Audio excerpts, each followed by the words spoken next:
Hello दोस्तों, I am नवीन और इस वीडियो में मैं करूँगा क्लास 10 का क्वेश्चन जो कि मैंने chapter a related to circle से लिया है और ये एनसीईआरटी एग्जाम्पलर का क्वेश्चन है। तो चलिए शुरू करते हैं। तो देखिए सम में हमें दिया है a piece of wire 20 centimetre long is bend into the form of an arc of a circle subtending an angle of 60 degree at its centre, find the radius of the circle. देखिए sum में हमें दिया है कि एक wire का टुकड़ा है जो कि 20 सेंटीमीटर लंबा है और इसको हम बैंड कर रहे हैं एक आर्क पर जो कि सर्कल की है और वो आर्क 60 डिग्री का एंगल बना रही है अपने सेंटर पर। तो हमें उस सर्कल की रेडियस को निकालना है यहाँ पर। देखिए फिगर से अगर हम इसको समझे तो मैं यहाँ पर एक रफली फिगर बना लेता हूँ। जैसे कि ये एक सर्कल है, इस सर्कल के सेंटर से हम यहाँ पर दो रेडियस खींच देते हैं। तो यहाँ पर ये वायर जो है वो इस आर्क पर हम बैंड करेंगे जो कि 20 सेंटीमीटर की है। तो हमें यहाँ पर पूछा हुआ है कि ये रेडियस जो है जिसको मैं यहाँ पर आर लिख रहा हूँ ये क्या होगी, और यहाँ पर ये 60 डिग्री का एंगल बना रहा है। तो इसको नेमिंग दे देते हैं, जैसे कि ये ए है, ये बी है और जो सेंटर है सर्कल का वो ओ है। तो मैं यहाँ पर लिख लेता हूँ कि let R be the radius of circle. के अलावा मैं लिख सकता हूँ कि यहाँ पर थीटा जो है ये एंगल 60 डिग्री गिवन है मुझे, और साथ में ही एल यानी कि लेंथ ऑफ एन आर्क ये मेरी 20 सेंटीमीटर है।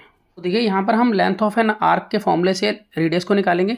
तो देखिए किस तरह से निकालेंगे, पहले हम लिख लेते हैं कि एल यानी कि लेंथ ऑफ एन आर्क होता है थीटा अपॉन में 360 मल्टीप्लाई 2 पाई आर।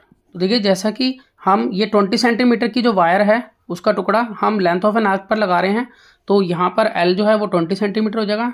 थीटा हमें मालूम है यहाँ पर 60 है, तो हम यहाँ पर इसको लिखेंगे 60 अपॉन में 360 मल्टीप्लाई 2 पाई की जगह पर मैं पाई लिख लेता हूँ। तो यहाँ पर पाई और आर हमें यहाँ निकालना है। देखिए इसको सॉल्व करके आर की वैल्यू हम पाई की फॉर्म में निकालेंगे यहाँ पर। तो देखिए 0 से 0 कट हो जाता है, 6 1 जा 6, 6 6 जा 36। यहाँ पर 2 और 6 को काट लेते हैं, 2 1 जा 2, 2 3 जा 6। तो यहाँ पर रह गया 20 इक्वल टू ऊपर रह गया पाई आर और नीचे रह गया 3। अब यहाँ पर हम क्रॉस मल्टीप्लाई करेंगे। तो देखिए 20 को 3 से मल्टीप्लाई कर लेंगे तो 20 इंटू में 3 इक्वल टू पाई आर। अब यहाँ पर और सॉल्व कर लेते हैं, 20 मल्टीप्लाई 3 करेंगे तो आएगा 60 और इस पाई को ले आते हैं इसके अपॉन में। तो यहाँ पर रह जाएगा सिर्फ आर यानी कि रेडियस ऑफ सर्कल। तो इस तरह से हम कह सकते हैं कि रेडियस ऑफ सर्कल आ जाती है 60 अपॉन पाई।